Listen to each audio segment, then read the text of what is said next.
channel.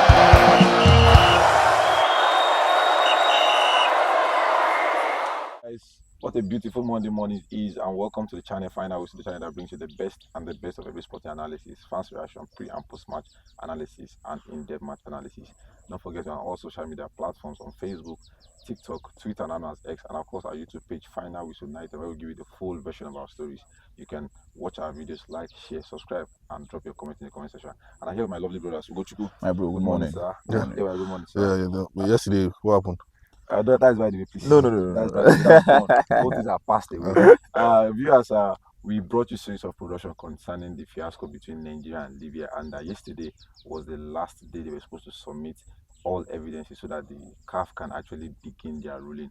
AY, Ugochukwu, you guys were at the bottom of ground. Is there any new evidence actually surfaced? Nothing new. I think the only evidence the Libyan side submitted was the video that they made on their road on the trip to Uyo from Port Harcourt, and from the airport experience to when they went to the mosques and everything. That was the video they submitted, and I think if that's the only video on ground, I think then we are safe, because obviously in that video I've watched it with an open mind.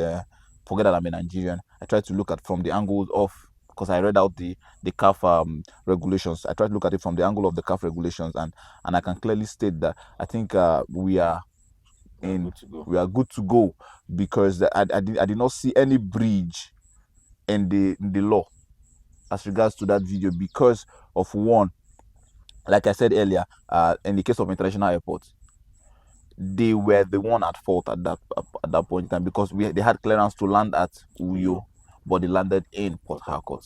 Now, again, that aside, they were supposed to, NFF give them the option of getting a charter plane to go to Uyo from there, so that to reduce that 200 kilometers gap that is in the CAF ruling.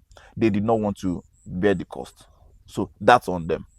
You get. So I think, and for Nigerians' own perspective, we submitted our own evidence, which is overwhelming. I think that evidence can sink anybody down, because from the rulings, from the number of hours spent, from the security, because all these are provided in the CAF law. Over 200 kilometers, we landed in Benina. We're supposed to land in Benghazi, which is over 200 kilometers. They held the boys hostage for more than 16 hours. There was no security provided. There was no Libyan official till the point where they left this thing. No Libya Football Federation official was at the airport. So who was supposed to receive them? Which was in the final ruling of CAF law. There was someone that was supposed to receive the players and even escort them back to see them off when leaving the airport. Yes, you brought us that. There was nobody. So I think from all indications we are in safe hands, because the CAF, the disciplinary committee that is in charge of this whole thing is headed by the vice president of CAF, a Senegalese. And if I'm being sincere, I love the fact that the committee was set up with professionals and that are spread across Africa. So we are not going to see these people they bias, so this one no they bias, because the president is Senegalese. We have people from Chad, we have from Côte d'Ivoire, we have even from North Africa, which is to some extent a representative of the Libyans. And so we are very, very good to go. Tomorrow we're going to see the ruling, and I'm certain. Okay, thank you very much for that. What do you have for us? Yeah, I think Ugochu has said it all. Just that he only missed the part that he's supposed to say. Apart from the setup committee, we also have an appeal headed by Nigeria. Yeah. So I think let us cross this bridge first. If we didn't get what we can actually probably which is normal. So I was listening to an ex-FIFA chief, and he said some very key things which I really found very interesting. He said 3 biggest mistakes that Libya made. The first thing he said, failure to provide proper travel and security arrangements. That's where the hospitality, no food and all of this. Yes. The second one, he said inadequate communication with CAF and the Nigerian delegation. In as much as you want to accept that, okay, you said because of the technical issue was why you diverted the plane not to land in Benghazi. Then you'll have probably you didn't communicate to CAF. Nothing. You didn't communicate to Nigerian delegation. they tried to pull the call through to the Libyan national secretary, who is now sitting as their president now. You know, the FA president actually resigned. Yeah. He's a secretary that is actually presiding over their football affairs now. The guy said he's going to call them back in the next 30 minutes. And then after twice, he switched off his phone. Wow. It was a deliberate attempt. So there was no communication. Now, the third one, he said retaliatory actions instead of following protocols. We know the now, even that video, football. even that video you are putting out as evidence, you are shooting yourself in the leg. Yes. You are already saying you retaliated. Now, let me tell our audience and you guys something. Does it make sense for Nigeria to have purposely done what Libya claimed we did to them, knowing fully well that we are going back to Libya to play a second leg? No.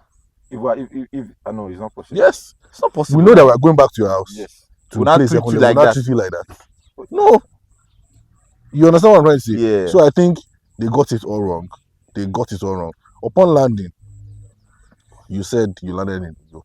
You didn't call us on time. You called us maybe from a few hours when you landed. Now they gave you flight access to fly from Uyo to Port Harcourt. Clearance that you denied us of. Yes. They even give you a clearance to fly. But you said you came with a charter flight and you already paid in from Libya to Nigeria. So you don't want to bear the cost of flying from Uyo to Port Harcourt.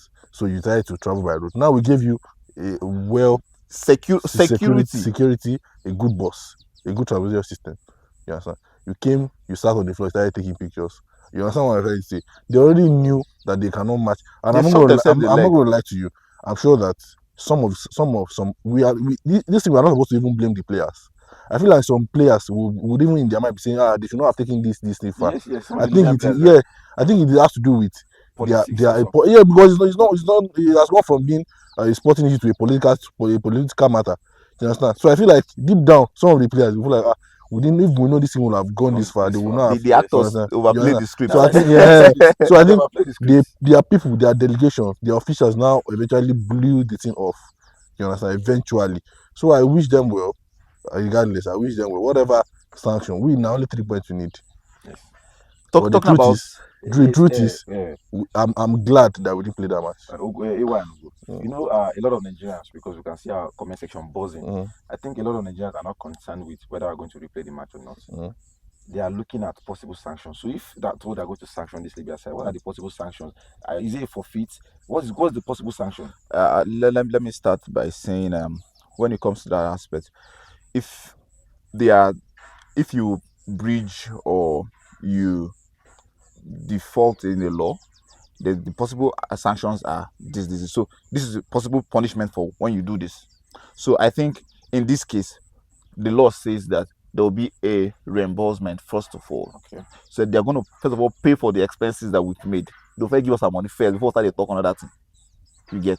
So the law says that they're going to reimburse us for all the expenses we made while we went to that Libya trip, those 16 hours, the to and fro, those charter play, everything they will pay for those ones first of all. Then we can now start talking about the misbehavior.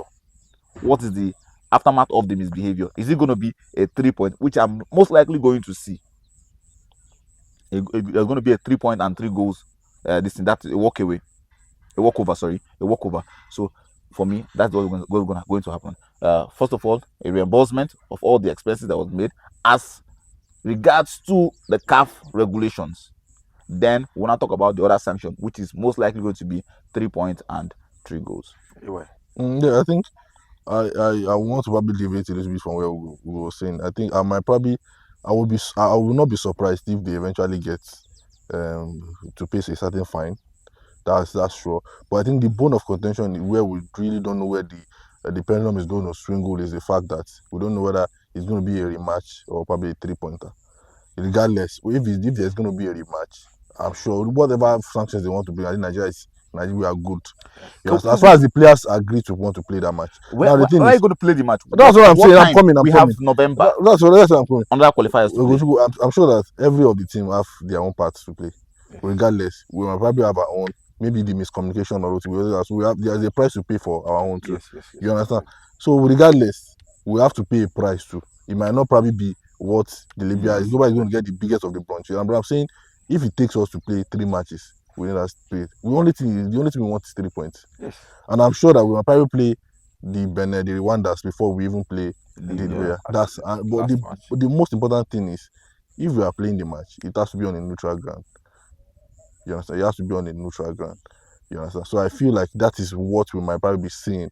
We might probably, because CAF still wants to make money. Yes, I know that I'm coming from that. On CAF CAF still side, wants to make they money. want to make They've money. lost a lot on logistics Yes, and all of those plans they even put into the viewing last one. rights and all those Obviously, things. they still have. They would have to leave, and they will feel like to be on a safer side. But one very important thing is the fact that the sanctions have to be stiff, so that it Exactly. So can, it won't repeat so that itself. yeah, so that it can teach Libya And and every other country that other wants countries to that keeps doing this, that keeps putting Africa in the dark black spot, books. yeah. You understand? So I think the sanction has to be stiff enough so that it can serve as a deterrent and lessons for others to learn. So we don't have to see these kind of things occur in our football. Who kidnaps people these days in football?